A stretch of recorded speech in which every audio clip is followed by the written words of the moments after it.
buk thanga ero apen ban ngang mai amak nangla no hi o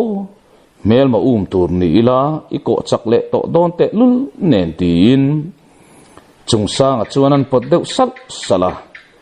nula mingot po hian itha atisai thin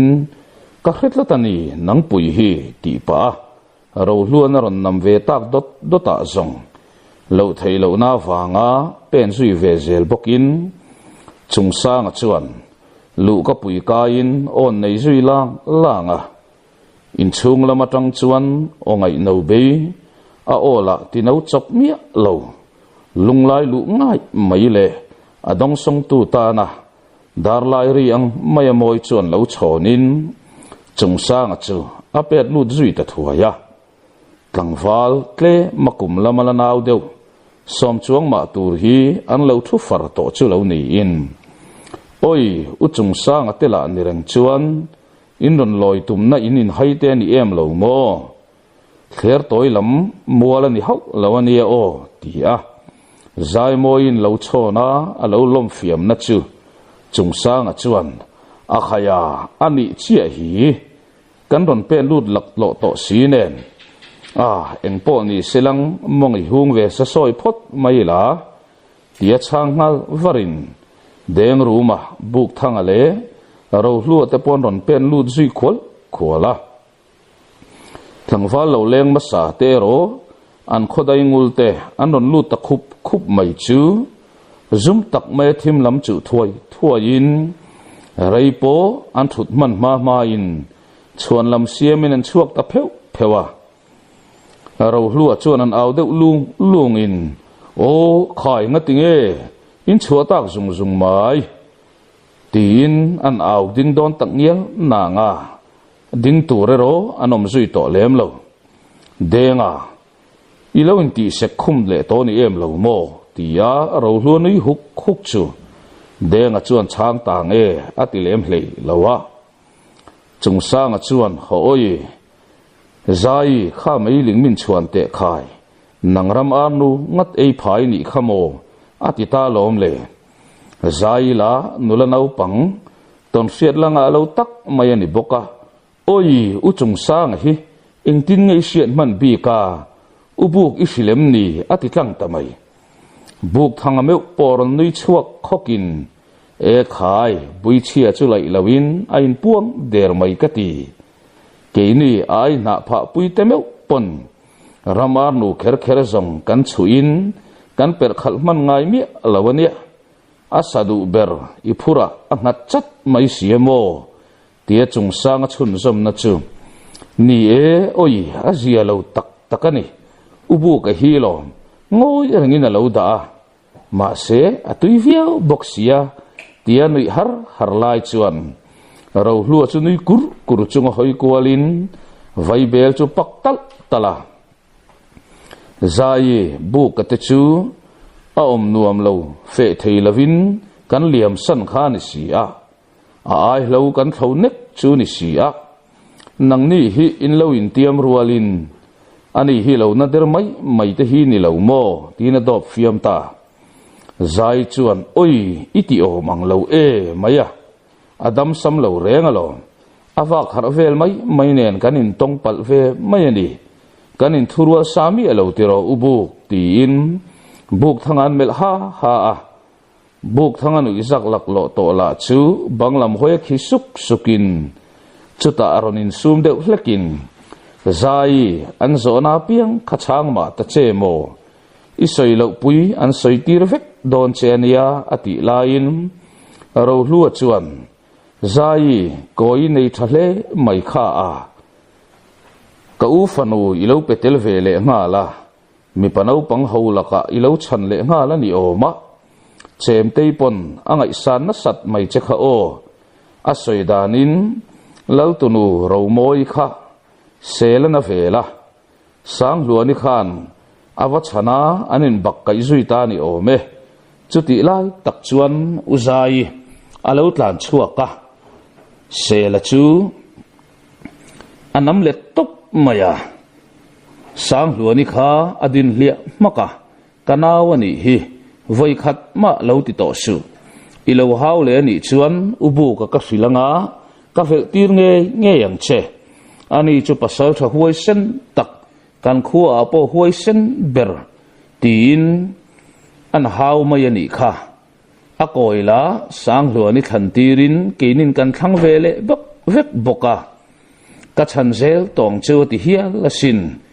tin an non chun zom du peka anui du der lo le nga la oi nia se la te hi ka ngei ve shim sang boi kha chan lo mai la a huai sen lutuk angam ve em mai tia chun zom le na la an khal kuala an khal ok reng to tiam man phader si la vale chu kanawani hi iti meu chuan an hlau hle ang mo tia chung sang lo in rol zau chu zai la chuan hlau takan ni hlau tak ati zau chia har chuak ta oi ka du lo ubu ka ming po ka lam ri lo o nu he mi ta hian sual lut tu ka ti ta lom le anu le pa khumpui lama diru char to la ngoi makin pon pui sein an khur chara ato pa zong oi ka chem te kha pasal tharwal khan lo duat deuh ta che u mo tin anu chu nui sa in sum ti hriat tak hian aron tong chuak ta rama deng ru ma chuan zai naktuk lamte enge lo lam liam in tum em tia zona pa ngai zo ka ron pen ta ka zong zai po chuan thate te lo changin nia he kanu le pa nen kan liam ve le pau mai ani ang chu kanau te la an la chhor tlak chi lo bok nen zu va la chu an ngal ve phian mai bok sia tin for sui talai laya zai hoi chuakin buk thanga avamel le anin lo thir veng mai bok si an mit la son dun zoka anin mel le lai tak chuan anin mel non ta sak tin deng ruma ron thum huka chuta zong tu ma thu tak thenom to lo za em mai anui chuakin chuatan beng lo chawani ro hlua la a war fal among pheng lai pui mai chuata ngatin anui voi ang tura anula rim berla nui du rual tok lekalani bok nen in sum thei to heklo oi uro hlua top zia hiti in ro hlua nung zang lai pui maya chuan a beng ri ang kora chu zan zet zong an thom awakhan na ve te lul em leng hon ar a khuang don hnai tia chuan chung sang a chuan zai lom than tein nei lem lo chuan alat lai chiat lo hi mo i thian nu zon te nen hian kan zinga ron tel ve mai ta cheu bu ven thu hla a ni se tia o nei ta ka zong zai chuan oi mi poite reu kan sei hlo da nge a ba ka kan tho hlok lo na sadon bok si ne tia in thla hun thu a chak chu me lain leng hon aron khuang tal ala an ti tikal lai len thukhel me po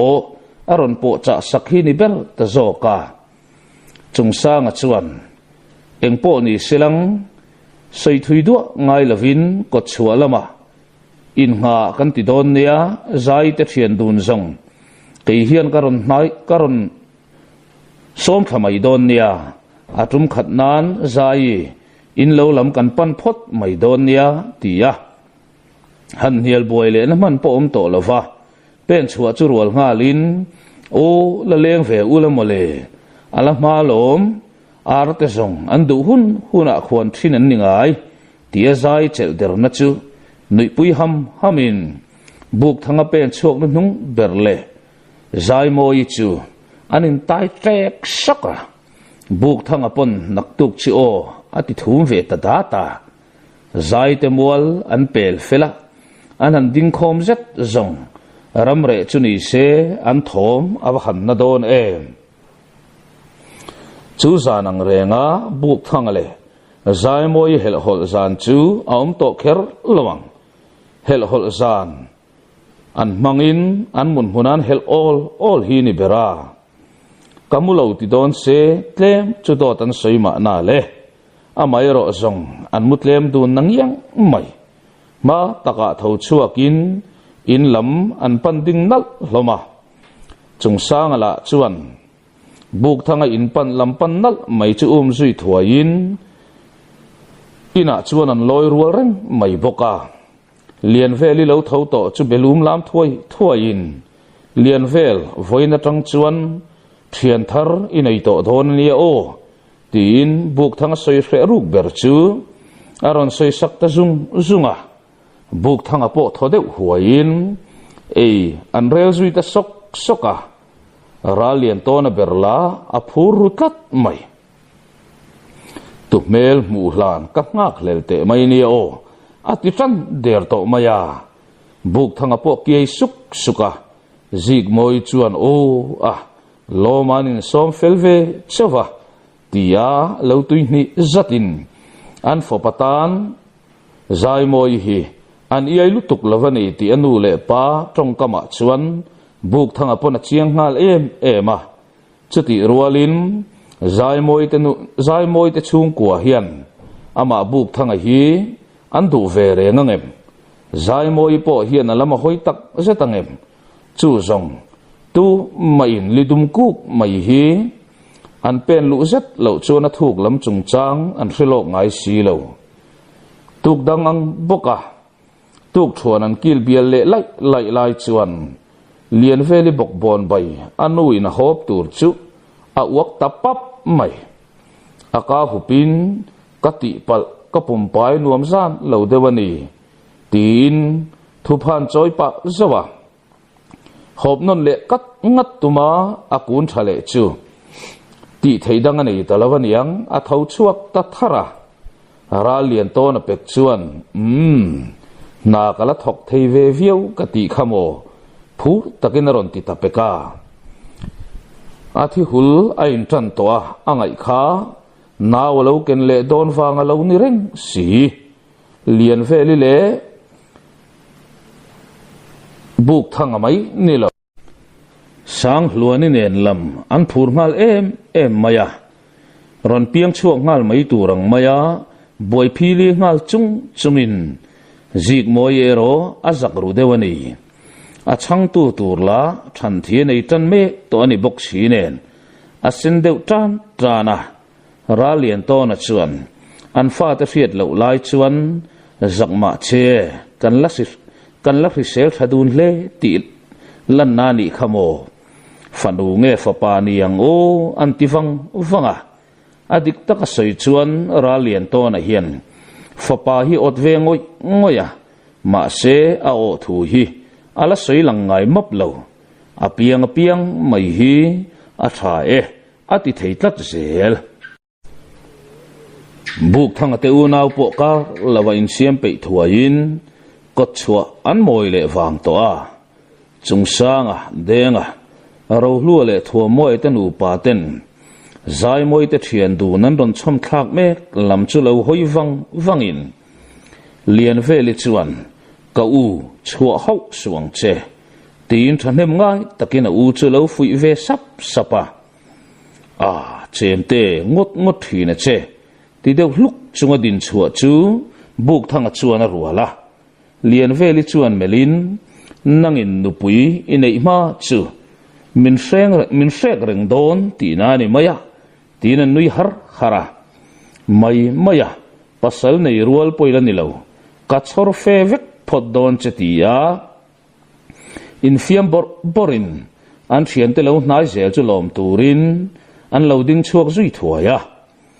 zai moi te thian du ne ro za na in alaman na dewani kundau chal chunga nui se in chung sangan tlang mayang o akim tur te kan kim chian viau mai himo tia oron nei chu suin an pen tlang ta dia la choma tha hunan man meu chuan anin po tlang le to nula ho tham lama mai an bai vel tura an chal thak tir nu po in an thom alana hle mai tham lam pan tura nin tin tu me lain han thu khom ve lai laya thua ma chuan lompa tun tumami hi chu chua chi ni to lo chin chiana pek fatangai ni tianui kurin anu puirai na utran me kham kot vela thing senga ron tei chuak chu amel vunga nei man om nu ani khu atile pekta o mi pon no puyan nei ve ti luk chunga deng ruma thau chuak ban phiar sek fut mai le ban phar duai mai chu ro lua chuan lo nui hui chung hian thua moi chuan mela mi thua moi chuan han mel dun roma thua moi pek la chuan mi in nei ma se nang ni ho hian nei ve hek lo cheu male alati sam peka thama mi ten an ron no tak ala zong tham lam panin an liam zui ta thuaya an cho fak thom la na mei che ho phei chu cho bar lei thei lovin an nui puar ni ber zo ko me an ri te ho pon ron thlek le ha hlom thinin an lo bengong nui veng le top mai thina zai moi te lo la lo har lu tuk alo lo bok nen wa nei thak takin lo dang ngai tu chuan zu wala chuan an tlo tam lu tuk lawani ti alang reng mai boka miom thei chung kwa an ni bok nen alai li lai ngat mun chang an ni boka nak tuk te kan bei le chuan kan chua thei mai don hi mo kan mabak hi chu tian mabak lam te soi zui lai lain lo sul hon hun pa ngai ni chuan kholam panin anin oi tlang le ta thuaya nileng maya lo thau hova che hova ti lo chuan buk thanga le zai moi hin lain pe mia lo in mel le rel thinin in mel lo thei si lo an pa ni chuan an hriat mi lovin nuan lo dol reng to mai hi lo ni an thian ten om zenei takin an pen khal vek tian hriat chua meu chuan an lo in chom dun bek to zo khi lo ni a zai moi chho lon lai a chon var hai mai mi pamit la tok lek si na thok ngai lo chonang mai chu buk thanga mit pon a hla lo na samai ama fiat tham tur lok te si hian lompa dan taka i chon ngot po nei thamadu omani khamole ati chuak vei supa aduai na lo tong ring nge zai moi bengdar hi thave sim ama kal zai moi chu ding deta min bm ni ubuk aron ti tatlat englo mole engtika nge kanin na yang ati ta khut maya lai boye ni zai moi zok chu senta trana buk thanga ti ngai nel khele si lo chuan i englawania engtik nge kan fe le ang ti ka tumna ni kha tin a thir se nu yang tuta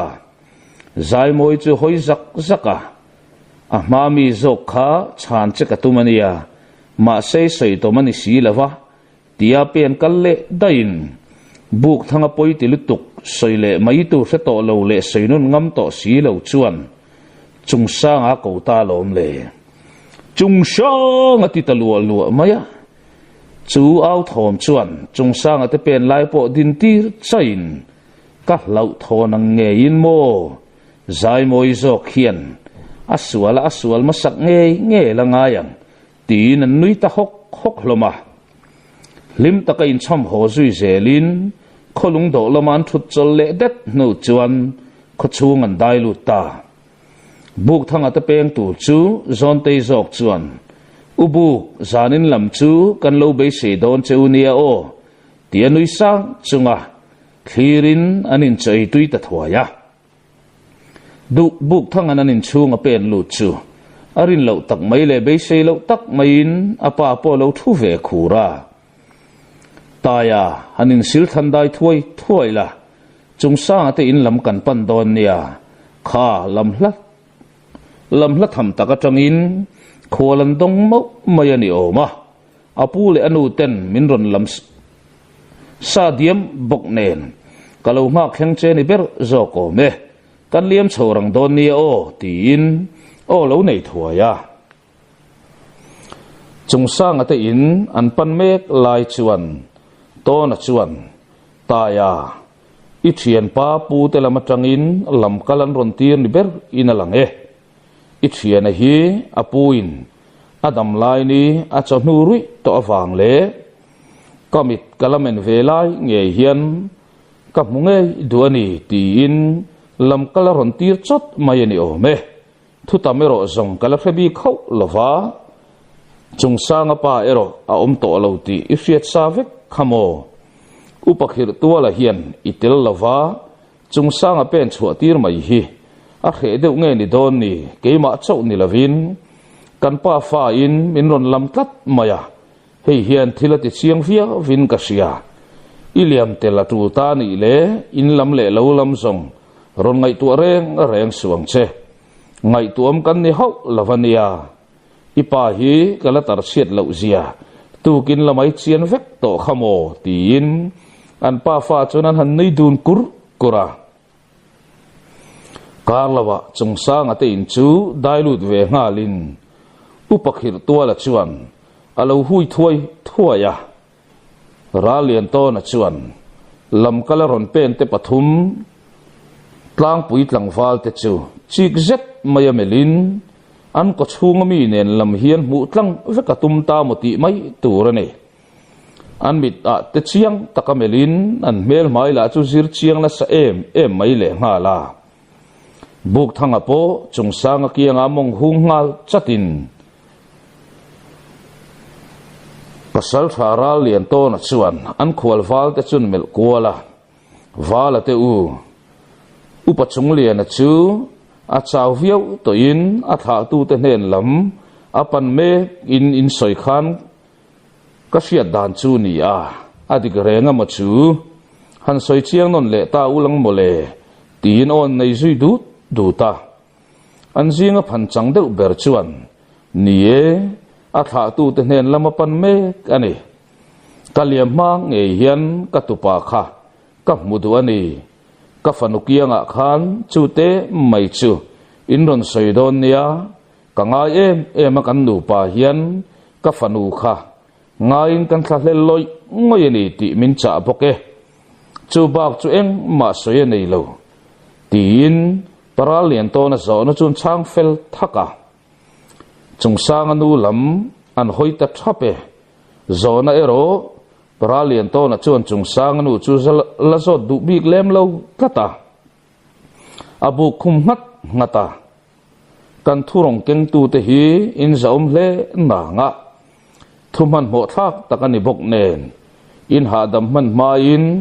naktu khowa ruala in pen chuale mai atul do na wang om ve o thuman mo tak thak tak in ron keng miong mai sia tia ralian to na o chuak chu kholwal te choran lo bu khum ngata kan la ha reng lavania mi pa te zong zan khat kan han muanga kan thapa nga yang pa tin ke kan pen le mai don lom chat lai le wang lai ni na chau tak thei lei nem tia lo chonin ralian to na bok chuan tlangwal te kan in lama te po ronin ngat then ta ulanga thalo mo le tin an tho zui wa ya upakhir to la chuan khai chu zonga ngai lawang hei kan lo bol ke vek to zo ke tia lo chan kal thoi pa chuan ta ya chuan a zui thei tura ka ngai ngotani a tina daran san vei u ka ralian to na chuan atong ka chang to lem lova bukhum mutin zanria kan zukbar photange o tinanin zui chuak pa fa zui ta thuaya zanri ei kham ania ralian to na hoi vung chuan akianga vai bel pakchung ron ding ve me afapa chu mela taya ilo chik ve mero ka fe hau lova lam kala ron pen jinga mi an hruai tu bermit menga khan ka chung rila ngai that lo na hi kai thoina tatani nangma engemaw danglam na te aron thleng ve mi elem engpo ni selang lam thui tham tak mai zo ho turin ni a itu khumpo khan mit nei reng ro se o midang kha chu ven ngai an ni lawang chungsang nen mai in che chuak don ani a engkim ikuta la thia mang che tin lusun na huna in pen lu nge ka ringa chung sang apo lusun na nuna at lut nge yang chuta tak chuan event thiam angai hle donania tinan cha dapa buk thanga pon apa chu chang lem lo ma selang apa lo thon ruk to thil a thlen dik thin zia ria in angoi zui vanga an khwal wal te chu amit thla kuala lo thon na lutuk ero ama eng ma lem lo ama ero chu apa ina ngai that lo na thu chak chuak to tlat chu nam per mai chia ngai lo chung sang ate lampo zanri an ei lai chuan chung sang anu khum sawi chuan kapa tai te rual hian kapen chuak ve zo ka nge kapen chuak ve hi atu tlatin ka sia atul nei min tur na tlat baka tai te ngot zong an vazum lutuk pal da nge kalvenge kaduani atitatlat maya upakhir tuala chu angoi funga a thalom ative mai boka tlang puiwal te pon khoinge tlangwal ve na fam chu zalbuk lam kanjuk nai ve photange o ti ya pen chuak nga lin chungsanga dai kalhlanin an pen chuak zui mak khania an zinga ho tu ve ber tlang pui pasal tha tuai tir lian ku nga chuan a thian te chu mun fal de ulama pen pui zawin in mele hoi hera te za mel chu hlek suang chu kar konga zan thum riak tur kan ninge dona mei chia atel dona wangin kan zan li po tul mai thei chumi hun chunga chuan income chuak reng phim khur ulang ring hlel omin kanom tur ani lo upachung lian ro hlunga zia zong kamit hian a mu chiang tok to ania atu panhe na hian a hlan ton ani ti la ka chiang an hong lam kan zui ruang an mut hlanin kan da thaphiar mai aniang chu kei airin tur hi upachung lian hian anei map lawania o tuna po hian min rin to ka fang ania hetiam min tir chua chat mai ni lom manata na mi pek ve tela kalom na thamani chai lave tu le fadang la tu na kianga tu manom to lova kanda that zo aro hlu te chu a in za thawin kan sem mai do na lo tin kan kianga pen chuak tur te la kong laka sapuin a khoi hluma ngain sapui che na nu ma ang tak an chua mai talong ka soi to kha phim khur takin omang cheu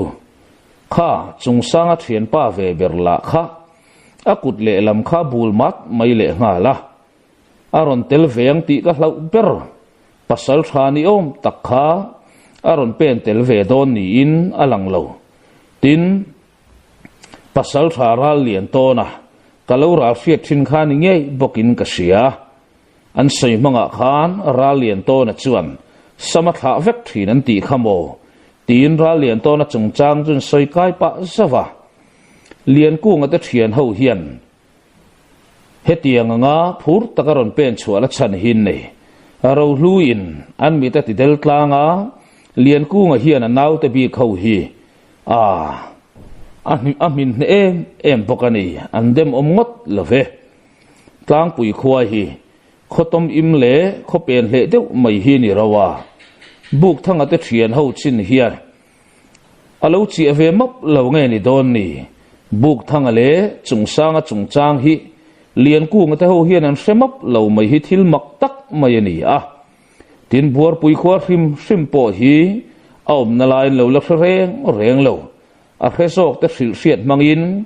an ron rin pen mop mai khan sim to zo ke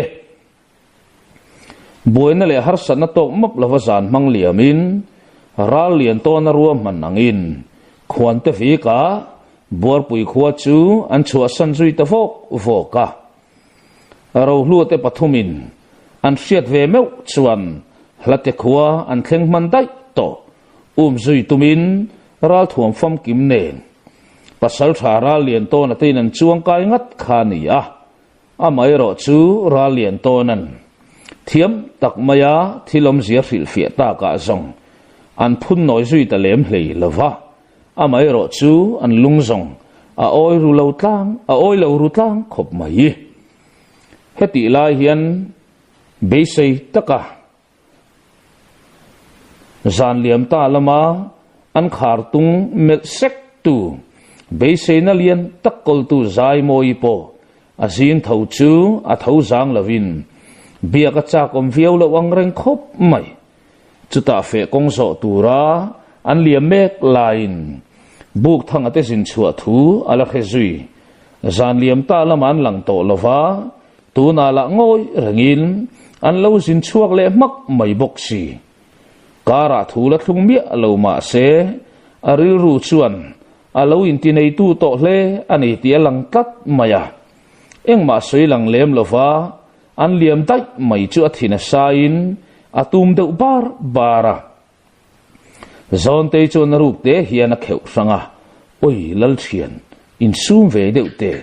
i mele khosa zia langma malom hei hi mi pazia le pasal tradik takzia chu ni fawania ba ka eng thu mai la thun lo khamo dam te in an ron kir le mayang an lo hon huna kan lo bedu don mi lo ni o tia a khak fiam deuh ta ka zong zai moi po ain thing har ve ta thuaya denga te ho nen chanulama phe chuan an thering le thei hle to e buk thang te ho liam ta ero anu in athian hlui te tan engemani ak puar te maya ip te pui achip mangina phurmo mai sia chung ne nan ni nuai awangin chok an han tuma du tlat big lo nen an kal sot lutuk lem lo amai ro chun an pen trau nu chuan an chok lui ta tho thawa chu tianga malam pana ke pen zelin man mo na thin lung an pai vek boka kara zanthum an riak ta a zan li na po riale mai turem niang tia anin ron khom lai lain zan lu zong mai tong miang tin buk thanga ber chuan aron nor tamau maya maktak main ama hian man mo ruk na lian pui mayom tlat to maya chu chuana ke pen ati man mo sim to khani buk thanga rot nang in malam panin ke pen le ta dikta ka soi chuan buk thanga hi a chawru hle to a chan bulpui lian ber po apa thu cha vong nung chunga ke pen ani a phim khurlua ta zan mu malmi lavin zan thum mang liam to zin kong an zo ni tin mai bok si nen mi pa ngai tan han chawlo na chi rol poni to lo tlang pui kho kot chua anin pal thlen chuan an han ding chol deta chung sang anu chu hoi riaya an kho kot chua te lungdo te chu pa ngai dia kinalo om boxi salam la chu rei takhor takin om to ni ti hriat tak hian ading on te bai mai boka amitina thira piang chu alung hlui kai tho tu ani vek mai chuta afapalam chu hoin taya ipian na leilung ngei mai chu irap ta anu chuan anti dap maya chungsang apun anu chu mellet zoka van lam hoin alo phun melani ti asia zan lai ar khon hun lai ani dor to malam pana ke pen zelin upachung lian run alo lang ta kot vela chuan mei pui ain chep thua mei cher lain tung fur mai bok sia chumia tang reng po in an khwal wal te tu soiron ken le an ron tlan pui chu adik nge ni ti lo chiang ngal viau bok pen man mo zual sawin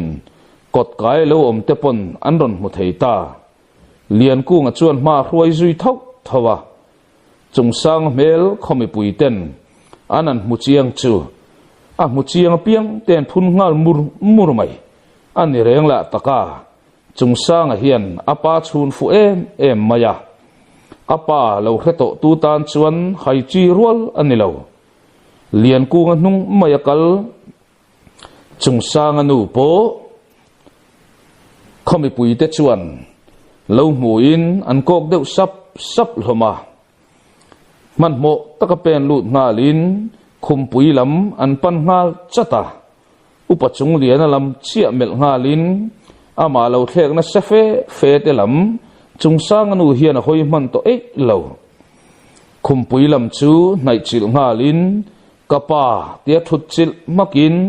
upachung lian a kut zu triak to mai chu a hum sak ngal chata ni ni ngot amit po meng to mi lova lo mu ngat upachung lian amit chu aron che dara kafanu tin aron meng chuak ta diare chung sang apo ngam palo zetin apu mut na chu nai ve a mei engin a chun chiang hle bok api le apu pon an lo hailo na samai akut zur riak to mai chu upachung lian apo chuan phar chuakin katupa tina phun supa kawak nga khleng zo lo teu cheu ve o khonge kan lalpa kha aron ti tham chala lalpa po chon ron nai zui thuain apa dam lai tang to a upamin ni na chel tu a upamin chu thlir harati hle mai lalpa chu thlirin upachung lian a chuan sai kung ka nga te chu an lo thleng ta e thamuang takin ka kal thei ta i hriat pui na nge in o ka ro hlu mun nia ka che khai mu anga puan ro puya ka tuam zok nge mai kha ka tupa te nu fa ta tur hi ani yang pakhat kha kan nu pa min kha tham ngai mi lo tu pasal tha lian kung akuta ka hlan bokani kadar bu thami ero ikuta umsel ro se taya ipa pon min huita ipi hi lo en kol thale ro o ipa thi na kha saizui turin achak nai na thin tangang lo chung sang anu lam chumelin akut veilam chel ran tu anu pui chu amel le a har sati taka nuidun sakin athatang mar te chu soi tiala upachung liana tlang pui kho thuak buran ti nge mai chuan atha tu te hnen lam apan zui ve ta tap chuak hom thom kara chung sang a chu thungoi ngala chiale tha a fiat nu in voi khatnan atha tu bul mu in a mu tir phata tu na la jing von zol zo in aliam san le tamai si tai te pa tia api trap sai dar chumelin pitha lawi tar chaklo to lo tak mai chuan apasal ruang kianga chuan amuthariai riaya apasal oma ko in atrap sai dar mai alo mutu ten mu seoman tin anin hup sap hloma heti lai hian chungsang anu khum zawiro mule malreng nei theilo hian abianga mitui luang ngwa anu le pa alai nat na le khongai ne na tuam hlup mai heti lai hian pitha lawi trapri cho zoi tiala khum zawin avamel nak chuan kanu tin avasoi noka amai ro chu soi har tu reng alo to lo heleya annu pate mayanun mangzuin an kuma chanu lama bai vai takin annun kongan so a khohar takin sing nun kongan so dun khani a an jin kong to pa po malin anin kalsan phal lova an liam dun ta zel chuni e chungsang anu khum zoi tap kal lai chu ngoi reng mai hian aron ding chuaka a hoi kwal riaya amison te mutatat lo chungpika kai kima lom rualite khoya ngen om vek aron ti siam ta rak mai boruwa kare thupa lom ruali heina ka om laya nok min ti em tua wanga kan kholam le kanin lamak ka kir le chan ngei khan itel lavin kanu le pa hi kan en kol thei tin an hlamin cham khum fo anilom ni tuna khonge an mel mai ka va mulo ve kanu le pa hian en kol tu nei lavin annun an lo mang ti na em ni tin ruang chunga thin rim takin o sai dar chuat ta thlat mai tu ma reng chhana pe then om tlat lo chu tiang anga lu sun na kara thin rim na sat tak mai na tua mup khum zawi chu a hoi kwal ria ya anu le pa ruang a en non le ngata chung pik kai kim lom rual in ma in ladamani che chuan mo karon ding khopang tin a auta pep mayale tuna zong khum zawi upakhir tuala fanu dik tak ati to lo lama chuan tu ma za pa na le hlau na reng nei lo zia a chuak kat chu ngai mai chu akiang ron ding ve sat a fapa chung sang a chuan ron tui ni in khoya nge kapa te hole kani te chun om le tunge min chang don cheu tin oron nei le ta chuta zong an bel kwala piang mai ten an mit la son vatin chan reng an dong talo khum zawi chuan ka chiang le zual se lang tu na ero kanu le kapa te hi za takin ka tha liam photang tin angoi zui vanga abianga mitui lo luangin tai pa tin avoi khatnan chungsanga pa ming alam chuak ve ta hial zoke khum zawi zona chang tu reng lova chungsai chat reng anom lo ta ka zam khum zawi chu ama du thu nge ya nulat le cha ka fanga an ui chung hong le nga an lo tlang than tir nge mai ani a chu an hriat dan le an rin na chuan tuna hian an hriat dik lo zia le an rin dik lo zia aron thlen tir me ta ni a thin rim na le na pai ru ngar khum zawin a sei chua ta ka zong a mai eng an za zo to a khum zawi mit taka en ngampo an ommeu to lovani tuna la ni se chungsang nen mayan ron pen dana pasal pom lai anei lo ti la chu a chiang ema apian le mela alo la thavia mai bok nen zak tak mai hian an kun deuh tlok hloma chu mai ni lovin chungsang pa te u nau hola zan khat thil thua in thurualin an pem vek mai bok nen khum zawi chan mai ngai na an hrelo tlang ani ber ome khum zawi chu pen son detin apa ina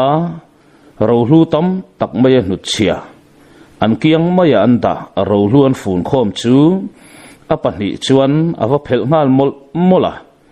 karin nang chia ni tlat mai kapa rohlu a po ama nge yin adu ngoi te an tel map lo mai ka ti lo ngai reng ro ma ni nu le pa aya ro hlu thang tu te u ka pasal po kha in sai lumani karing hlel ta hau lo in ro hlu it na chuan thi na huna a roi lut molang cheu u chung tu na zong fapa tlangwal inei ve to sin tin van lama hoya apun zui mola khochu ngui ruai kara upamin tenu pa po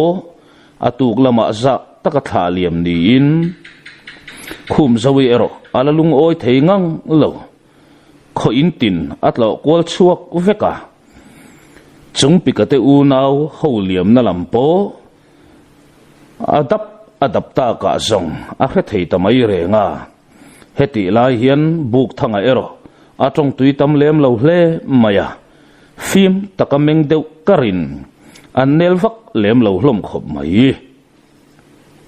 belum lam tu po anei tam lem lo khop maya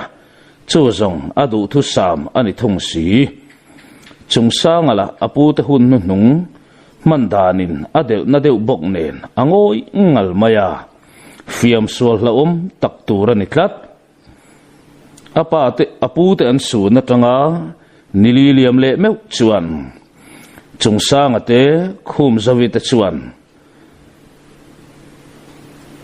mi ruang an da na mun lam chu an pan thliai ya khum savi po apasal khan chunga chuan ading vanga buk thanga le chungsang an uluk taka an vai en sa ani bok nen enge associate thei mai lova phun sepin akhaper saka kanu tirole ni atlang sang don ta akal to te chu kal to an ni a keima ani lam hi kanin en kol uluk ngai ve bokania tia chungsang na kai ta ka chuan kholam panin anin chhir chuak zuita a thian thabik tak howin an ron thla liama chung ho ta tan chuan ani puan le thil hlu aken sak nge maya kha lalle upa te ro an zum ruviau mai a upamin alo thla thlam deuh na chuan a in thiam chia lo te po ani ange nitlavan vuai an kal nu chuan lui kamrem chang bel tur an mufu tabok nen riabuk an sual zui tamol mola thi nei na den mai pialama anu le pa thi danina soi zui a hloin ama khum zavila lungoi lo ru treu alo ni bok nen an tong tam lo tlang kher mai zanria anan ei khama vaibel ten pak muan mek lai chuan buk thanga churon khu khakin kanu ngai lo lama ngai lo la naktuk lam chu kan muan te tangai don ni kong ru pa ngai zo kan ni a kan hniak a thlir thei chuang lo nen kholam hoin engemaw chen chu kan kir le a thang min ron lam tu ro hlu po engemaw zat chang ve tu lian kung ate ho kha karin hlel na hi alian tuala karin hlel na hi aswal donin ka hrelo tlat mai kan mu hi lai mai nilo kan hnung lama tang po a min sai dot hre du lo tu tur mel an putlatani min ron zui ru karin tlata wangin naktuk zong chin ngai changin kan muan le ka ngai don ani tin aril ruwa thuam te chu a soi zui tadap dapa chungsang ala chuan buk thanga chumel wangin lompa kha wang kha ni mo kan kal lampo kamu ka harpia nga ilo menzia ni kanu lau tur eng ma lawani o tin anu chu thamon sui thuaya anu la chuan amai chuana minron mani ngat zongin anlu kan la phir anga ni mailo aron ti chuak tapeka ani khum savilu lul na hi kai thoina omlak lo to tlat maya upakhir tola fanuzia dik takaputo upakhir tola reng awang lai niya angam lo tele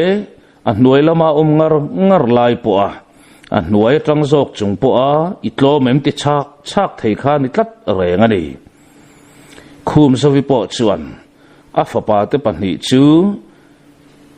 amel mo to pan ni la chuan ngai na fiat lo mel zet hian nui hai chung hian anu chuan mela chuta buk thanga chuan a tha khati thak tur khani ifapa te pani kan oma kan kianga zong ihim zo emang tia o nei lain khum savi chuan khang mi te ho kha chu boi pui tham tura ka ngai lem lova amai ro chu chung sang pa te ho chung pik te ho ma chuan ani ka din chak ni tin on nei zui vele bala khon te fi ka tho chuak le in tuk thuan an bol zunga an tuk thuan bol sa chu fun sokin tlang pui kholam hoin ken pen ngun le tangat maya fere san hu ni chauta han tom na mai tu rem chang an mel kol pa se la chu tiang anga tom hul na tu rem chang mel pa zel ta chuan an du thu sam an tong fu ta niang chu chumi hmuna chuan thut mun remin nuam satak mai hian an thu dar hloma an tom na hmuna tang hian an kong zo lai po chu chiang tak mai hian alang thei vak mai boka do thei hle angai don ania vaibel po ipak ri lo lok mayang o tia buk thanga kam liam chu zomin tuk thuan te ngoi rang chuan an bar zui mol hloma chu tiang anga nga nei chunga an mong an hun vang lain choma chan ve ai thui man thu to ang chu ta song buk thanga beng chak zet mai chuan thom a khetang e ye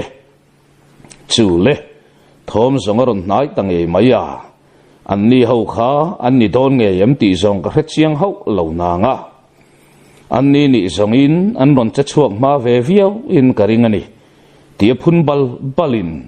an thungoi zui ta thapa rayani lo an be sei sual ho lova pasal thara lian to na fapa ne na ring hlel tura acha lian ku ngate chu an lo rin hlel om ziaron lang chiang ta angai te bokin anau te pahni nen man mo tak mai hian an ron pel pot puata atlan ti chungaron liam puat an ni boka buk thanga te ho lo tom na po an ron pel pot puata chung sang a chuan an liam na lam chu thlir vangin tlan zel ro in phaman lo daang e tianui hak chunga vai bel lakain lompa engtin nge ni zel don tak le ruam man nei nei lokem tin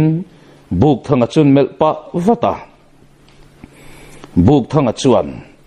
an tum dan takin chet kan lak khal tura ka ngai mai mole an ni ho khan kan mulai bak min nai ngam donin karing kat lawa chu wangin kan mut tui wang lai takamin ron nai tum tu te du danang takin an mut tui wang lai takin kan barak hai let ve tura ka ngai mai tiru kanu ma han suai to man mo chan em tur kan nei lem lo khamo tin thut mun tho sanin an ding chuak zui ta thuaya kola ni a her liam tre to lian ku nau pakhat zok chuan u lian ku rinai nan wachak te rep ve mole kan zui tu hi an hru te hi ni hial zok lo mo tia o nei chu lian ku nga chuan e khai ate ulo mai han chut ve ta la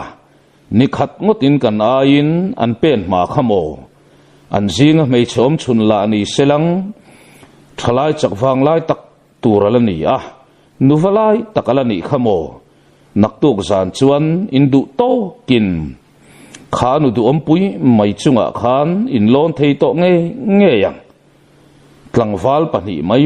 hu phur om thaman ni lo chiang e mai tia anau te fui pa chuan mei te chu so achom thavei muala lui kamrem chang lai bela zan tum toy tum lian ku ngale anau te hian buk pon sual boi lem lo lian ku nga po aruk tak chuan angai athazan bik to lova an kalsan an thuk siam la kha an pal chuaka a khai nge ya chungsang ata liam na hun khala rei lawani yang ti hriat tak tur hian a hnuai lam phei chu lo lalum thur kha ni sia phak mai ain be seilen te lul nen phak ti kan nei reng lo chuti rualin beidon mayro antum hau lova ti hian zante han mu ha dam te ila naktuk lama thatharin kan han zui le anga kan mu hunan hnung lama tangin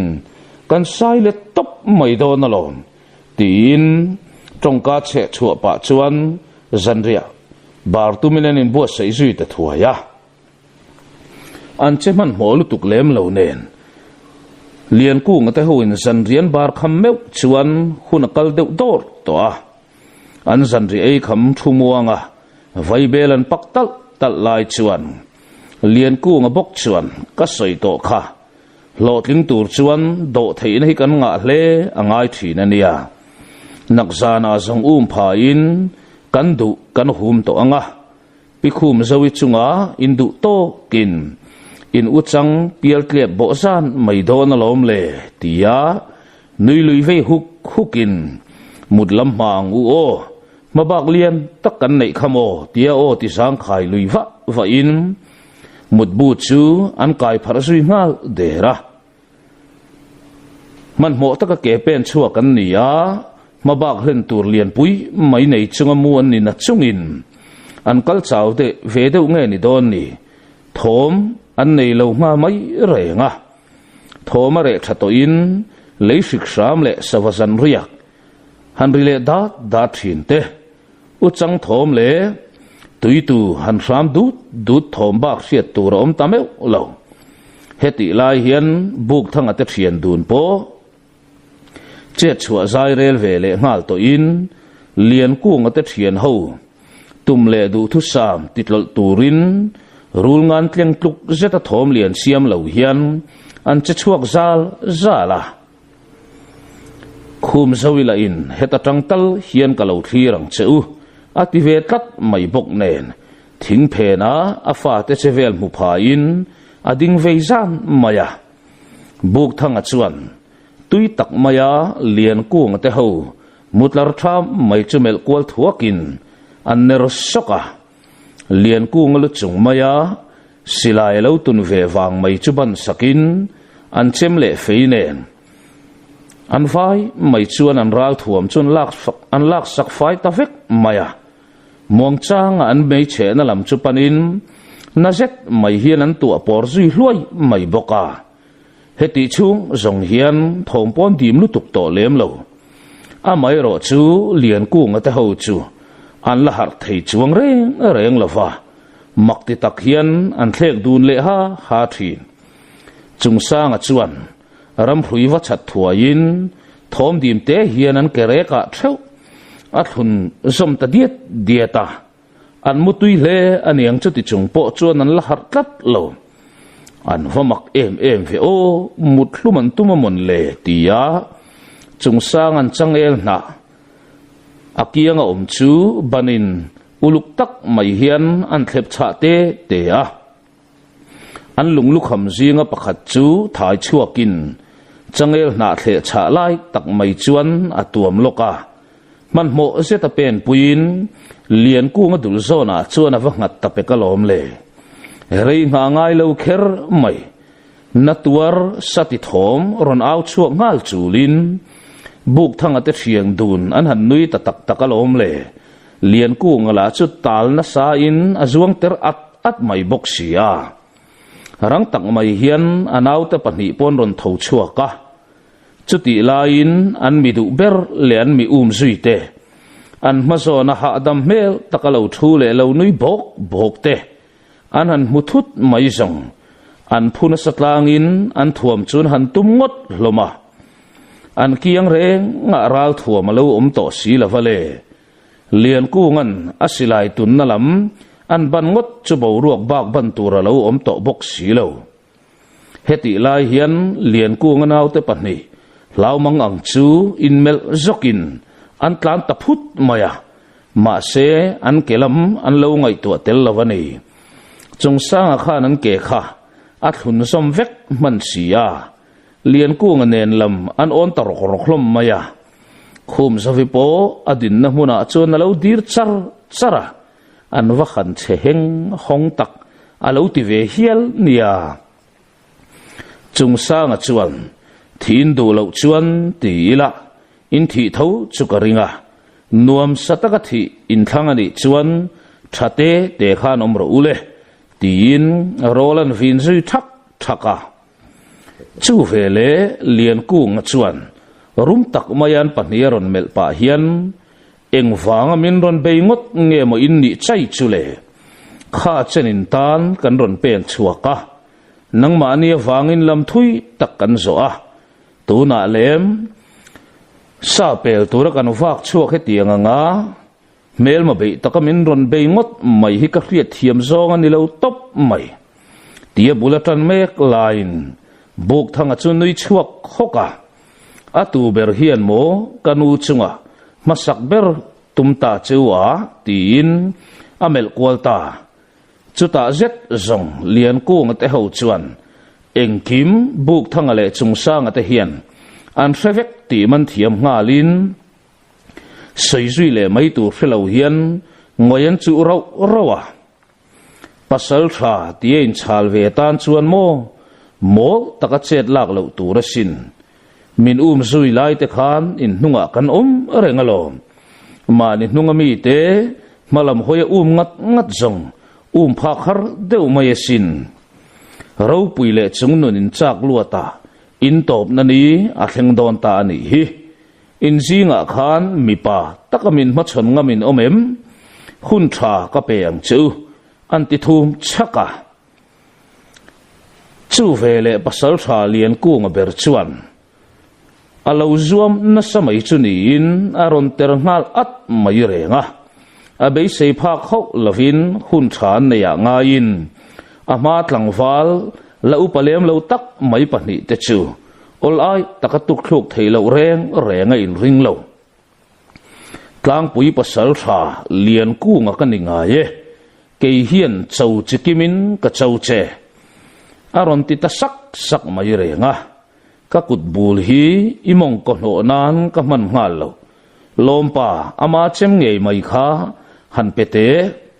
kanu thisena chuak do ne tinan auzi langa khum zovila chu abi bodo na moti lain a reset seta eng china chuan aron pen chuak ve mak tamai boka khoi nge min khoi chiat chak em tu te tlom lai chu kalau thir ve niang chu mi pam ham te ti sen chuak hian min ti tim ve ngai lo aron ti sak maya buk thang le chung sang aponin melmol topa an nu hi an rin phak bak le an riat phak bakin a thi sen hi lum ve tlat lian ku nga chuan ka chakani chuan ati tan de ka khatiang a ne om mai tia buk thangan an bo pheizat mai zong na sa le rang taka person ngal chu rual phata achem chu alo vai ngeng mai boka ma se buk thanga che chuak thut mai kha ading le dai ti reng alo mu phalo veng alo mu phalo nge ni don ni boruak chau mai chu na fe mai hian a vai ta kha ni a chung sang le buk thangan lo nui ri hoka chumilam hoi chuan ain hera an ner soka tran mun chu an siam ram sui vele zat mai boka i cheder dur maya chem nen po be tham le be tlak poi ni chiamon le tia buk thanga chaina chu ala na ngang te khong lang che chuan le thi son ro ti pa lian ku ngaron thok phele zok mai zakau hek hok chunga aron vai vak na zak nuaya chuan buk thanga chu rangzet mai hian aput tlang pheizok maya ding zui chain ama ron vai thela budor lian ku nga chu anung lama tang chuan aman thuta leya chuan chiang em main akeu ta dop mayale lian ku nga uk thom ana chiang in azideu al mai buk thangala churang tak maya thu niam ngal zokin lian ku nga chem hum na lam chu ake in arabet maka a ngonga a chem hum lai chu chuk tu asui makin abianga an piai sak zau mayale chu vele rang lutuk tak mai tho san le nga zatin ring fe mai hian an nui lui vak maya chuta lian ku nga ron din fel vele me chuan in bei mai mabak hian alo ding fel le at to thung engkonga ma akhan lo ti man chiang to tu lian ku nga tho chuak le chu phur to lo te ma se atan kong danga om to mol si lavale alo ngai nep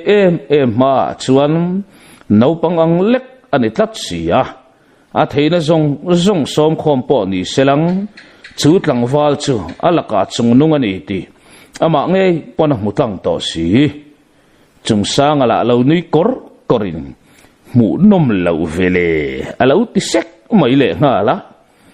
lian ku ding chuak le akut le lama vut le lei thil a hum chu buk thanga chuan mel zokin kha i leiron hum chu ave mang khan kamit ti mim tumin min thei tum ve ani mo ti pain an nui haka lian ku nga bei dong thin rim chuan tum chiang le ti pa the thot churualin buk thanga lam hoi chuan a zuang phei zoka a chem chu buk thanga dul zon om vela chuan vai ri zui fur maya na tuar tre thom aron chuak zui ta tlat apum dom deuh chunga kun ngai mai buk thanga lam chu chung sanga chuan hoin ten nom lutuk anti zui hapa lian kung mela ero phurna ron in lar ngal tupa ain herlet le ngal zoka apum doma lo kun deuh ngai buk thanga lam hoya anui sung lain buk thanga churon dingmar thutin kati dera le anti mai zong chung sang le nu chu anui chua khok mai buk thanga bok chuan ma ni chem vain fu nei le nei lo po khelo khati khan pasal tha ming chu ilain chal ve dar chu nia khati fer furin mel man bo ngai lo ti hian mole ti ya digle sei em anula lam thiamin lam tu la moya ain the ha ang maya digle khong nal zet mai sia buk thang an lulak chem an len kwaltir tak mai zong lulak chem vai tura piang amoti mai tur hi ni a lian ku nga tan zong a ulam deuh lekani atol zota a chem chuan a phakang to kin buk thang a chem chu lo khak per ve zat bok ma selang ato pa zong a ek thata aban velam ban rek chu abung ta mare tikha chuan kan din munin ang ta chia mai ka tia buk thanga cha chuak le chu arang ma to lian ku ngaron dak chuak le zokina mu nun ber chu buk thanga chem thok chu ni tatlat alu le taksa chu sang zui nolin achang el na nei lo tluk zui ta dopa buk thanga pon lian ku ngalu lumdeu bup mai chu amel zoka ka zolo lo don nge i chet la ve chak deu tin chung sang an mel kal rala chung sang a churon ding chuakin alulak chema huma ti hian ka chene mayalom zan ria pok an labar lo khamole tin lian ku nganaw te pani phuara om to te chu dim na telmi lo hian asa zui ta mol maya rei an tre lo chiang te khang mi te kha khongai na wangin an nun zuwa ta ila khwa anin wa kheng nge yanga alei ko zongin an lal hne na thuan thena mo nianga kan boina hian zunga kai thuk mai ti khan chin felina omta tia buk thanga mel na chu buk thanga pon lo kiai pui sukin tito kanu ron thu nai ro tia huin chung sanga kianga chuan lompa mei che mua tan po nuam tok lawang tin mel ma ho ruang chu mei na chun phak lo lama an nuk liam zui maka zanria bol zui ngal molin khum zoi berla anu le pa te mangai na nei mi lo an rilara an fa te chunga phubalak chak nak in ala khat tat maya chung ti sen chuak le nun nakal ro ta te chuan ati buai hian alang tat lova amit meng afia ka maya afapa te pani zanria bol chu amel kar maya alung an dum donin chung sanga buk thangane nan loin tong kher le anin kop chat mai chu trong kain chak chok lo ma se athin lung ti lom tu ni tlat si jing khwa avara nung lam hoi to mop lova kholam pana pen le mopin kara zan thum an ria le nu chuan kho chung anin dai thleng ta chung sang le buk thanga berin an chet lak dan sei hek lo le jing moi po angoi tlang vel mai ta khani a pasal thara lian to na ero buk thangan lian ku nga silai alu puimiau awangin thil om dan tur le thil khen dan turo mangchu alorin zon thiam ve mai boka chhun wang lai tak mai khwa in pallu tan ni boka lo sul fe ho hun pa ngai ani chho meu chuan buk thanga te kot lama thing anek dun dap to a heti lai hian deng ru ma te ho buộc thằng ate lâu lama liam hậu po kholam hoi ron pen về zelin liền về li chuan zai moi chu nui ru le sak thin nula ton khiat nga lo le ril ru thiang lim takalani zialan na chu zai moi hian buộc thằng ate chin hi azot le hlul thina ama mual phau theina kong le mi ten an nui zat theina kong omang po hi ala clear thiam thin lo zong ani mi pa ngai tan chuan chut boi vak ngai lovin zai moi thin lung lai bua hian buk thanga azam vel vek to ti hi chiang takin alanga ko chua anni ho po chu thumuang le te in kholam an ron pan ta khodai daw buk thanga te ko talo lang ta ia ra buk thanga chung sanga thing e na piang maya loading wang mai chu atum lo le be sei lo deu mai hian zai moi chonaron muta thut alom le khu le alo hota ati chuak tamaya rang zet mai hian a mui te chun huble tak na nga akianga kalte tan haider thei ni to hek lo le an rizui haka o a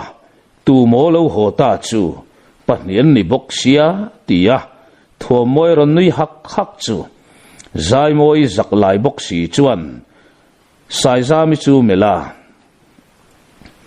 in pa kha asual mai an tiliam ngot peka nui ham chunga an pen nai mek line buk thang le chung sang apon an lo muvata an lo chon thuaya chung sang chuan zai moi ema phang matai chu la thadeu nalin khoi nge lom pa nui mel ka mu le theilom nan tia vel churual ngal molin in thurual takhian buk ata thing khon kiang vela chuan an mong an hung sap hloma anin lom thom po thave hle mai buk le zai chuan eng thu ma la khung chia lo ma se an thian te hian an dembel ne to in an ni pahni po hi engkim khung fel to min anom tran der chu ani hun le ni aliam teta tlang pui kholam pon rin hlel en lo nge ni don ni lian ku ngate thina chung changa zual kovemo rin hlel thu la ron kai reng bor puya hian tu man map lava chumia wang chuan buk thang ate ho po eng ma thleng lawang mai hian an nun an hmung mia bok lo lama ni selang bualo min chho ta taka tlangwal te abik takin an boi ta tak zetani pasal tharwal ho phei chu an ming chiat theina ni ti hria in zau tin chun fangkwal thuak rang mai boka a chan chu zuwain zan ngai lo sep maya chu mai ba ga ngal ruala chuak sek mai bok nen buk thang ate ho po kho chunga an man meu to lo chu ni silai puak thom hi ari ol lo ti tai lang thu kan urma mang amai ro chu ma ni lo ven him tum renga pheboyan ni sarep lam zong an phang lo tlang ani bu seng alo hun chho ta taka in lom tlang dial zelin a laber buk thang ate lo watanga chan chawin lim nai ni le wang lai ni an chen hi ni ber maya zuwa te ngal rual pong na sale ma selang tlangwal ho te in pek na zara be se ai tam ma chung tin ten an thar theu don ti elang chiang tran ta ware zupol tuam le tum ruran chunga bu pol po uluk taka chung fu man ni amun mazol thaber mai zik moi zai moi te lo chu an tin zon bera chumi tur po chuan an ril ru in ruam man na siamani mei che hola chuan ka kalve don tin a phuran lo tang bok nen bu chek te zote te in chu hun le ni an man mek chu am takin an mang lia ma heti hun chung hian buk thang le zai moi pon engkim thuan thlung fel ve ta niang an thian te ho zinga phei chuan in za pa lu tuk na om to lem lovin khama te rongan bol dun le khat ve thina lim lai ni le wang lai ni an che na tun an dem reng lo chu tianga hun an man liam det ta ka chuan chung sang a chuan lompa kan bu pol tlan ho sa zurual ho po chu an thau khat viau to takanga nakzan lam chu kan tuam to mai do nam ni then khat pon an tuam tan der to ania tin on ya ama bok chuan zanin lam chu zik moi te runa kain soi ho tan kan da do nem ni tia on chu thum bal chu buk thanga po chu na lo buk pui nguta zana lo ni ya an tum lok ang nge in zik moi te runan kai ta dia ke chuta chung sang nge mai chuan zupol tuam chung chang chu aron that hong ta lom le zai moi zik moi ka ti pal le thin hi zai moi nu le pa la in an lo phur pui thiamin denga le ro hlu phei chu an che chuak ngal don mai moti tur hian an phur ngal em to a chuti lain zai moi pa chuan denga ro hlu artui lai ngai mai kha zukman te u khai naktuk lama in mamo don nge ni o in thian ho ne om khom zet zong rot lo tu ten rot ani lung hlui lam te point li le in ti le nge ti in an lo ri pui ve hlut boka thua mo etanu pa zong kut chuk nei te po a lo ome an ti la in asa zo hem hlum lo pola kan tang mai don alo mei pui lo chom eng tua tan te mei cher lo po vel tua tan kan thadon machine an ti ve tlat khani sai la ala por lian lutuk big lo bok nen an phur na chuan a met na tlang to boka chu zan chu zan reiber zan an hia alang an phok le tlang an hel hol tlang ma an ni thian za ho hian hel hol zan an mangle tangote zin khu awara ralian to na po ma taka tho chuakin mau sat mula bomrang ata zui tangat ngata uluk taka zupol tuam dam ul samte buk thanga kianga chon fil dapin chemte I u te thalsa piang mai kha heta hian in lo rut zunga antan chetlak ul sam thina nia tin chetlak dan turten fil mol boka ni hertran ta tia chuan anin pe ta at mai chung sang le ro hlu upon zai moi chu som khain zon teipo zai moi te na chuan alo om ve wang to zai moi chuan oi u ro hlu eng lawania in lafekher lo mai thaya an tol lim lo maya khulai mai zalbu ka tang khuan a hlalu tuk lem lo pem thar veng lama khuan ania kan pem thar nula rem liani khu isom veang miang tukin kan tui chu na po khan ama mai te khan aron kal ve khani han belum lam tu le han kom tlang nel tu pon nei vak lo ni in ka sia som ve mai apoi vio ngem le tia o nei lai chuan ro hlu chuan a mel thaim an ti chut peka zai moi chuan inin me ngotang ke ai na sanga ke ai sa po nei zo tia a chan na chu ro hlu chuan abuk pui muta a tha ke zong sanei deu nal mai mamo chi hi kan itlatani anilom ni kapu tin afapa te ninang atupa te chechuak tu ron tha liam tum upakhir tuala ron pen lut ve me chuan lo mel daya upakhir tuala chuan aeng thu hla chuan mo fiat ve mi lo thilin zo chu bengong ai pon kan ngong don lo le ro hlu anti ro hlu chuan aeng dang ni la ve kan pem thar nula rem liani chung chang khu nia hei zai moi hian kan zinga rin lut veang atimo mai sia nu pui tlak tur tak ani done mo chu tin zonan pelet daya upakhir tua la chuan upakhir tua la chuan ngoi vangan tep chap chapa khulai pem thar veng kan ti mai khavoi ni khachu la de chau takanga ron pem lu te khain soi ni tura kan ngaya annu la ming kharem liani ani takhamole e khai ro lu chu reng su a chevel pom hu nuam khop mai nia mole ai rong bol vel lai ka thlir vung to pe ka among pheng a lai tha in naw sin konga po ni selang asam lam via win ka ring ani thuvoi thur tur mel puchi ni ve tlat mai nia mole tin nui ta suna chuta zong ro lua phur pheng chuan tiru le icha chuak angu miang rem liani chu ka chan pual tura deuh mak mai ro se deng ru ma la lo boka deng ru ma chet khal le thak mayang o tin ama chuan ma fruaya zau tak taka ke pen pokin rem liani te run an nai thanga ruak ta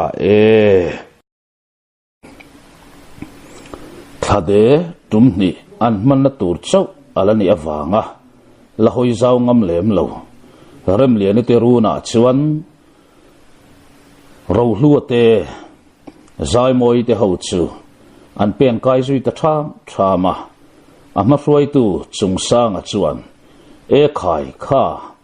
rem lian i lo la in pe lo deuh hlet ti na em ni zupol chu zuk tom tak te ango hanin siam thuai te kan thian den ko chuala ma min ngak ring to mai theiania tin rem liani hoi hai fe mai a em te chu aban sak zunga enge omzia tia rem liani te an riat noya an hoi hai em lai chuan zai moi chuan wa nai ve thuain ven thong tur eng ma love lo hote kan khodai ngul te an ni himo an ni ho hian zupol kan tuam don ani ber mai hi ti le rem liani chu kai churual ngalin kapi kan kal o eng ma ven thon tur lavania tianui chuak harin rem liani la hoi hai zet mai chu an pot ang dora rem liani nu le pa te ero chu te ma puitling zong na chu an kho hoi lo zau de bok nen tin ra la tangin chung sang ate buk thang ate chin hi an lo khiat lok vek to wangin khwa an chuan lu tira tang rengin chung sang ate ho chu an lo chian to hle alo ni chu tianga an ni thian ho le in lom hoina an fanu zupol tuam pui turan ron kai chuang mai chu an lo lom ru em zoka phim khur tur au zui langin rem liani po ko chuan thendon meu chuan angam patan der to chungsang ngam pat na siam thiam tu an zinga pentel tlat mai sia zakzum renga thei po ni lave dengala chuan ava poi ve lompa min chet khalani mo unau nu o mangte midang alan nei miel lo mo anti deuh bula ro hlua chu amel deuh run mai boxi ro hlua chuan neye anei chiang khop mai kot kaya khan ka mutel chiang ani zanram chang ma sabbera kan zen pop mai don emni tia alo chan na chu nui pui hukin anuam done tin an pen kal ta zela buk thang ate ho nen po in mel riat tin na nei ngal nokin an ni ho la chun lo lom thiam ema ro hlu mit meng han ti chikal rul mai le mit ko han san vel chuman thiam vek an ni boka nui hai chung hian lo lam panin an liam zui ta buar puya po nula ngau chuan an chung en te si ngami le pum kai pa ho ti tilai lum lo tu chung mi te hoina malam pana ken han pen khom thal dal mai zong muan nuamin alo mu ho po chuan du saknan lo hlan mol hloma an kianga pasal tharwal an kalmiau maya khuanu mal som muam seng lo suai ngot ai chuan buk thanga te hautan po chung nula rual han ruai chu azia dewaniang an kepe na zang hai tlang e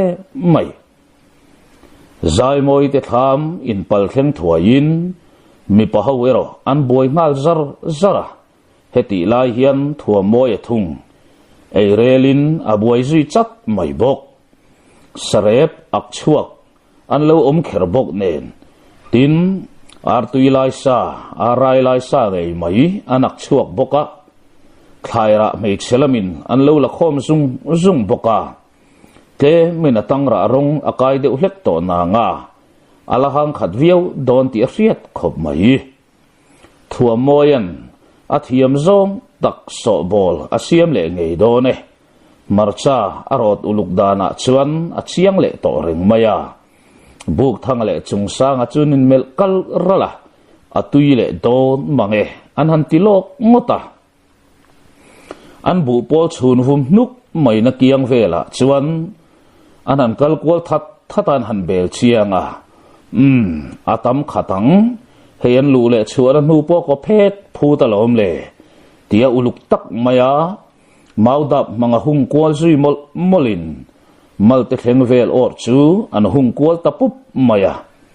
sazuhlau tlan kwal velte pi chhuat na lai tur chu an du na lai hmuna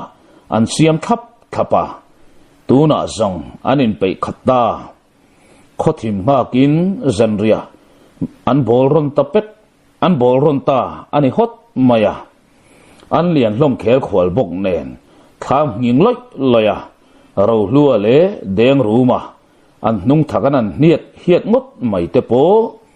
han hoi zok na tham ani tlat zel zanria ma taka an bar ta thuaya ro lua pek chuan rem lian ni lama asatha athe tan tatlat khai ro lu tia deng ruma chnui kurin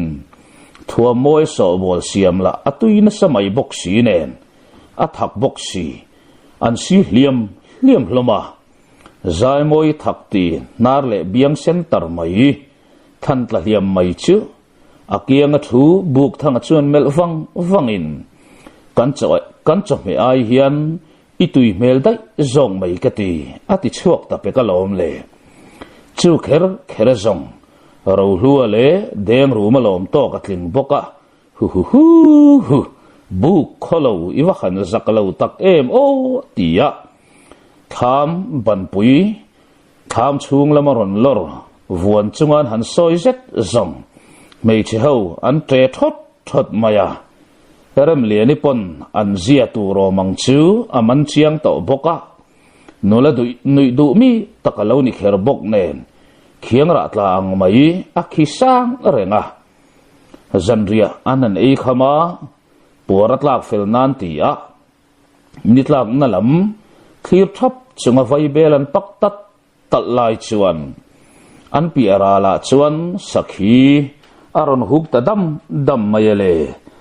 mi pa ho chu anin mel kwala anin mel ton thap hi ni ber maya e khai kan tho man tham te lu nen nuna ning to ni nge yang ka thau tok to e aron ti dap chumo ram lian sakhi bop iman cha kem tin buk thanga chuan an zot fuka ro hluala chuan rem lian cha ke tro ti vatro tia lo nor halin rem lian ipon zai moi mel kalra pa hian tu poi ma ka soidon lo te chuan chak lo thuom su tin alo nui se ya buk thanga amel le tani buk thanga chuan tu poi zomi soi hau lawang lompa kong kabul maya khan silai ka tun kha o azen te po ka so lok sa vekto ania tin ro hlua mel ta dai maya chu zong ro hlua be sei lo top thilan ya wangin a hoi hai chiang te keima mo tia hoi kwal hu in midang hola chuan an lo mel ron thap to mai boxi ya kaka theleng e an ti khut mai boka an han nui le ham ri te te a o rem lian mal som na han hlan la aron lo tling khopang abop mantu tur mi thalamo lompa kol kil kheng poini pen mai ani ang chu tia chung sang alo in rol zau chu rum zetamelin intimak le mai tila input chua chu rual zui vuta sai zeli kheu zeu na wanga har chuak ta zok rem lian chuan ro lokal nul mai chu aw zui ta u ro lu ron lo tling nge ro ben kan lo chikar donania amai ro chu phim khur hle latin an aw zui talang langa ro lu pen tum vuo mai chu ding chuin aron hoi kira rem lian nang mani ti ro min ron ko tu kha an ron tinui su peka rem lian ni lo bu ngat ta ka zong anung chung nge yin karon honang che anti vei fuka lom takina kal nui ta sune ro lu liam na lampo ngai ven zui lem lova an zu pol fu an tur vel boy puinon le a an duk to kan en dik le mol lai chuan wawa tang chuan deng room min ron pui thoi te tin ro lu chu ron au talung lung mai le che heu ani pui kha anung chungin karon ho nanga ti kha len tak nge mani don le zuk chian vat mai te deng room tia deng room an mel meu chuan deng room chu lo tlan chuak lua man to a vaw lam pana tan du ngal purin vaw azukin pal theng chu ro hlua le sakhichal in nambe chat la hi zuk muta eng tin nge ake te chu alo phuar man theini phuar chungpon ala tal na em maya athian sabeng deng room aron punta ni ber hi lo ni a mi pahnih tha zong sakhichal hne mai chi ni to lo ba ka million pahnih chuan an hne ba maya a ke thing ni a hmalama le a hnung lama zon ton nolin tham lam hoi chuan an ron pen ta lom le pahnih chau ma ni se panga thom an hen hrim o me thamalen thei meu chuan chei le an fiam thu lo top mai ka tia buk thang ate ho po thlan phei nga lin sakhi chal zet mai tham kota an han phur zet chu e ro hluak khoi anuam hai te rem liani ngei mai chu sai chuan ro hluak thode hluam chu tuin va pek tir deuh ngat boka ka soi chu ka hlen thin anung chungin karon honang che kati nge khamo ti yelo nui sunin ti hian in kota I thung du mayangem iman tur chu a hen thuak mai lawang mo an lo ti vei khuta rem liani po nula nau pang to lo tak alo ni boka han za ti tet lam alang to big lawani ang chu e ke soi thei ani hau lawang ka ti kapa alung oi zo le zo lo thu te po ni mayang chu tin an nui cheng kol sena ti khan lo ri ve khat ro se kan kal chan lam on tran do nang o tia chet la ngalin deng ru ma le ro hluang ei mai chu bu pol chil turin an pen lu ta meila anti por na sa zual to in mei chelam ten a ko zona lo chang tu te enin mei cheran lek ta thapa khai o lengi man nei zo lengi nei tur ber la thang fel lo ro deng ate thian dun tin an mingan han lam kop ngata lami thayang o tia bu pol an han chil tak mai chu e an lianin an ke pha la hlai boka an rol nen khoi lam sa zunge ber chi tan po han mai na chi ani mol to lawani ang chu o karap pial nok mai tia noi huawin sa zu ho la him takatualan lo chai na mun an buzol million panin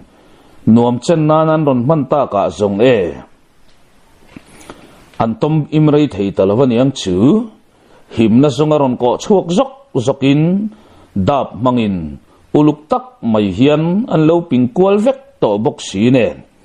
tlan chuar tur zongin anin siboi nuk maya thua moi tanu pa chuan ko kin o kha tin an rak teng tonga mei che hola tu trong bernge siat thei poni to lo an tho mana ma in ring ru tia out che chulin buk thanga chan na zona pakhat chu aron dok ta zoke chiang mai hian alo la vuak thel zui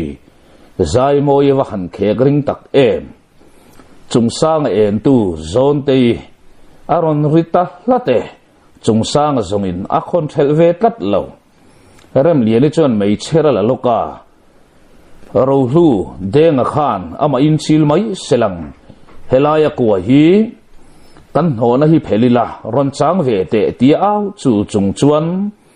akwa no na lam chu apan nai phei thuaya ro hlu ron pen chua ma in akwa no na chu la sonin sazaron pi chuak chu alo khong ve ta zo ta lom le ro hlu ala man mo na samai in au phur hlom an ni boka tu ma regin ngai sak to lovin an ri pop hlom mai anin dai lo lutuk chu chung sang a pek chuan kanu kan lo hruai ve lo ani an ti chuak peka an han nui le ri thin deng ru mala a thana tla a phur tul mai bok sia mei chia pon ol thei to lo lam le rap lama lang thei to lo wa anan khong tu tak ta chu le an sa zu khon thuk sa chu a vum hian a vum nek nuk to a du tok don tong o denga ichet vel na kha han bel chiang zet te tin chung sang a po chun zuang lut ve nga thara deng ru ma chet vel na le ro hlu ne nan lo tal vel to na bu pol anan hai kiang noka enge mozat chon lo per lumreng mai hi lo ni then khat phei chu an rap per ne lutuka lak chi rual an lo ni lo tham kota chung khomin an thu le loma an nui chaw nge an thapek na wanga chawan ni pon hrelo buk thanga ber chuan ral no kai pon ka ha zokin ka sia an wa han cherang ngai em vele tianui hukin zai moi la chuan kei chu kala ha ve mi alo mun dang ti leng u ala ron ti heu mai bok nen tuna an khon thuk sa ringot mai po hi an kho in tina sem don ta selang sem tham fe an zan to a buk thanga chuan zai ako chung hai le ro ipe mawang mo tia nui pui hak lain kapei om maya oi atui don masin tiari lutin mei che ho zong kham kota anin huam ven na samai in lam ro tia da in buk thanga chuan te makan ha zual re to chuan in lam pan zai rel do nang umiang in lama ro le veka ko chung hai vek kan langai bok khamo pu vek turani bok sia wangin mong chan lutuk chua thalawanga chet zai re lang o tia rotna nei angin chetan la zui ta thuaya ro hluan silayan dompui ngata rem liani sakhi kham kota an ka hlum tir vel te zong kan soi thui man to ong love a deng ruma an sira lo ner na sa mai soi do lo mayang phur tak maya zai moi te chuata an sa zu hon khom chu bun khom ru in mi pa ho po ol mai thei ni bik to hek lo le a ko chung an pai zunga mei che ho chuan tul thir deng ruma siam ngat mangin an ro tan ta chutianga lim tak maya an rik lai chuan an thom lo na ve deuh hlek nge ni don ni an chin alo ngai chang reng zo upakhir tuala chu lu ka puiron kai na ron khuka zai moi pain upakhir tuala thom lo rang ngang mai kong ka puya vo lo va muakin upa khir tua la churon pen lut ta lol mayalom le ai ngama main anar an len vuta e khai nu chang meilum ai phim khur lo rim avanam rum ve tia bulron tan ngalin an tre ngal hak mai renga zai moi pain bel pui aron choi chuak zui tafat mai bok nen zan lai ar akhwan me poin upakhir tua la chuan e khai sai ani lo zok rim avanam ve le ta ve alati hama an vahan hlimpui thin em chung sang la hian a pu kam liam alo tui ni man zia mai bok si nen pu tu in chun tak zong an ni e deng ru male ro lua an chok phok a an chau chuak ta tlat mai lom le an ni pa ni zong thu khu ni ne nei ve to hek lo le khoi nge til pha duai hian han thu sapila sajunu te zong an sera zona tak mai hian an thil tlang pok mai la a muya nabi kania an ti than ta le e khai tia buk thangan abanan pharvel la chuan an ngai poimo to lo na samai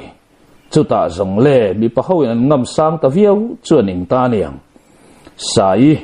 ani zong pasal pom lai nei to ani to bok nen aron cheve tak ta le zak map lawan ron ram tla hol ve tak chu mi pa ho zok chuan ngoi chiang in upakhir tua la meu po akhaya sai atike hui reng maya coffee nga cha meu pon an ro ma bak ala tam viau mai si nen mei che ho chu an zuai ru to in an ham bai to a deng ru ma chu a hoi thu ta ke ni ho zong po hian du to kinin sem po ni lang kho chung in engama za ta hian kan sem nual don tho ti alang renga ti hian iti mai tiang u ti le an mei chom por lu mai chu amel vunga sazu ako chung an phor to sa ho chu thum toka meya chuan a vom lu ta lom le a mui khurum ruma rang zeta thailet nok in a thur ta zung maya heng ho hi chu thenom kho veng pe ka alati zui in sum thenom le to reng lo adong tulam tan zong ro no na ngai nge yang le an tin fel thei meu chuan khuwa var fel le to a rol thar rual ho ko win zai moi pa in tina sem tir ta diate ro thale hlekila an ti ho la deng ru male ro lua chuan e khai ro tha to la ve a an kut tho ve na rem chang an nei don ani maya lo ro non ve le mai te se hetianga ei thei to pakan da ngot zongin anin thakhuna zual mai mayang anti mak mai boxia an sakhi ka ala chu ro lua na puloka rem lian te sum huna ngat tora atana ka ania tin akir san dai boxi deng ru ma chuan suin ika po ni chiamon le tia avanui huk na chu hoi kir le in amana kamana ni ma zo ko me anti thale loya tuk thuan ai hun ma dewani rem liani le achang che rem pui chu buk thang ate thian ho in an tlan kwal ta zara sakhi chan puyatan an som non le tangot khania deng ru mate in an chuang kai chu deng chuan na lo mel uvunga rem lian kha mi an lo ti supa an dak zau mai zong rem liani ain sum zo lo te chu mai ni lawa rem pui la chu hoi hai na sa ema a u le deng ru ma in mel zau chu man phathot ri lawani hun le ni liama olen lainun ngang an mang chho boka kum thar lama an bo tu ramin ala chok boy phalo bok nen leido an nei bok si lawa buk thang ate thian ho po salian tham deu hlek be se liam tumin anin bo sai zui ta tlawa zen tur siamin an boy vat hlom khop mai tu tuna zong tlang thang hat kher lo ma se buk thang le zai moi te ba ka ro hlu le deng ru ma po rem lian ni te u nau nen anin thlung net le to a han chu pui ngam anom lo hi ni ber zo go me ro hlu ber hian min han chu pui sela a che zong ten min han be ve khang lang hlom se o chu mi te ring ru han throi tlia vel chu ne ka chak ni ati bul zela han chu pui ngam chi rol po hin ni lo an kei pui sa hau deuh bur chu ni bere chung sang a berla an khonula mel tha heng ho hian anin ti ta tu deuh thu ma mitin ta kani hi tin anui sang zel le ngal a mela thavong mai bok si a trong kam la hi thiam em mai bok si nen te manolati toinal deuh hlek le mel ke deuh hlek chik ati lom fai vek ti lang kan soi sual tampui om love thua moya po nawalian to a thade tum sari na amang tan me to ni himo tin ramlama liam ve tumin ain bo sai na save le boka atuk mai che chua tum an ni to awanga an siam velte toy num ve larin deng ru mateina anom khom lai laya chuti lai tak mai chuan thua moya farnu chuman mo takhian aron tlan lu tarok oroka ka u usai naw vei thut mayania aron tita kong ka kiang naya lo thu ro hlu ber chuan che heu le ti le tlan rual tamaya thui fe atlan man ading chuya a chara thiam berang shima tia an ding nui su mai zong atlan pel ta pichar kimi chu ron nui ri hokin naw char tur atlan ni veite lul nen ro hlu hanaron pel puat khania itang kai lo melang reng khop mai the thura la ron ti zui o sai eng lo mu naram chang te poni mai lo tia ro hlu nui hui chu thua mo e chu anaron nam bulo maya i mu hlek lawang alaron ti ram mak zui thua mo e te in kot thengin atha alakim lo na samai sia o thate te in ron nei takang mo tia buk thanga ngoi wang chu denga chuan amel vunga atha zat nen lam alo chin chia le ta buk phim khurapon in lami deuh tak main so adin le ul to so tin anui huk khuka thadewena nei mayang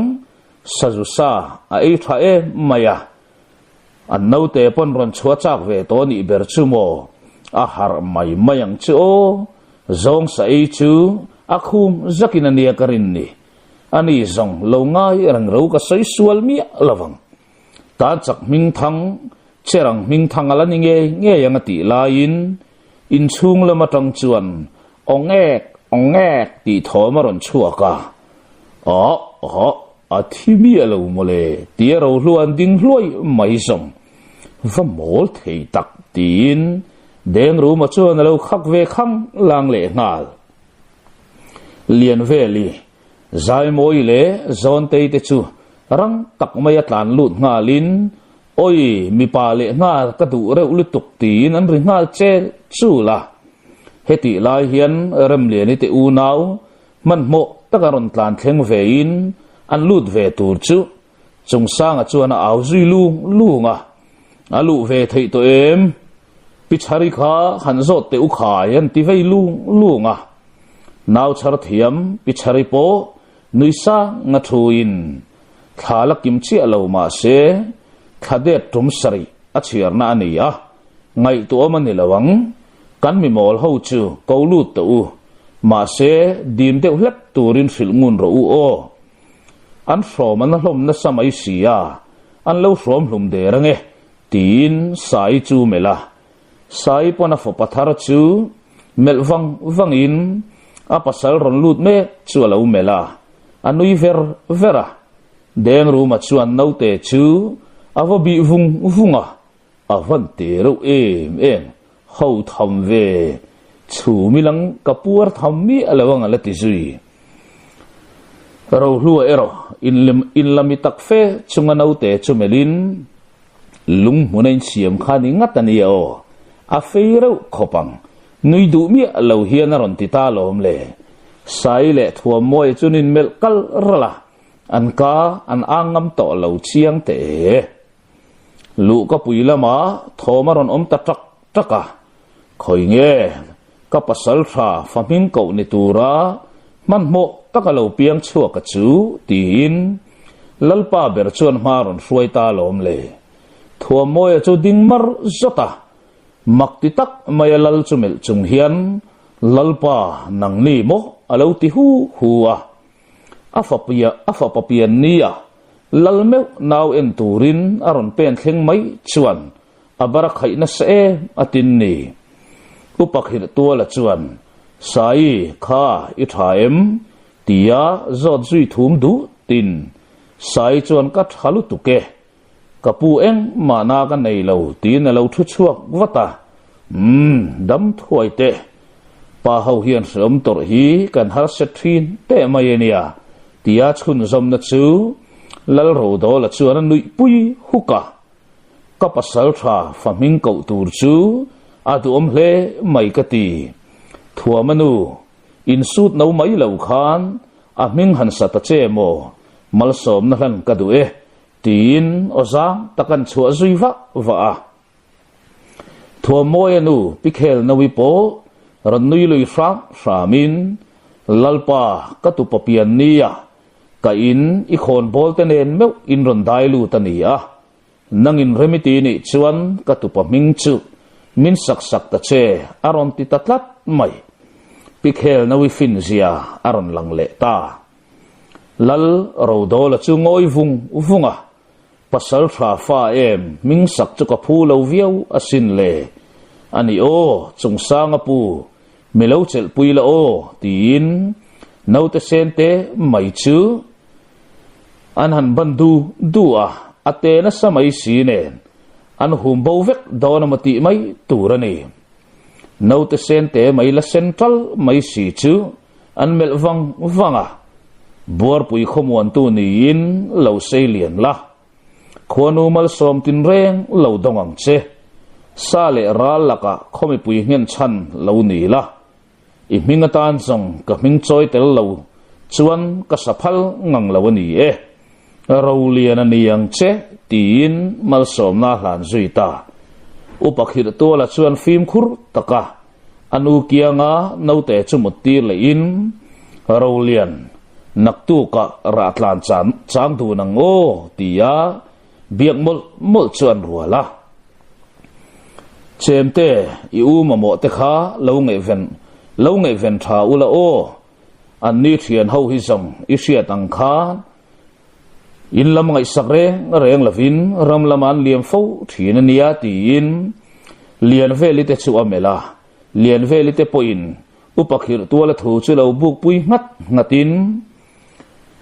deng ru ma chu an mel vuta achan po deng ru ma chu meng de urun chung hian no te lam hoina ron pen nai tlatalom akundu duwa akut pha rol le char bum maya banin akut le lam pha chuan anda thun maya ming chu inei ve thap to si chu nia ite em tian nui kur mai zong tu main sum then om to lo lom nain a mua ka lom nain nang chinga lim takanom lain thua moi ber pen chua ve tum tlat ta chu nikhatin an tlai le hlek angai don ta atuk ni an man liam le chuan sai poron tho chuakin engkim ati pe le ngal vek to a buk thang ate ho po an tumram lam panin an liam zui ta vok ke fapa inei ve to em kha tia a thian te ho anui fiam sek na chu thua moi kho sa zia zong an ning le tan der to a malam pana ke pen zelin an tumram mina zongina an tlo fo du lem lo atlo tu te pon an ria chil ngai meu lo mirongo an ti fo mai thin ngopui cha le dai dup mai chu nitlak rual vela in chir thengin an ma to lo bok nen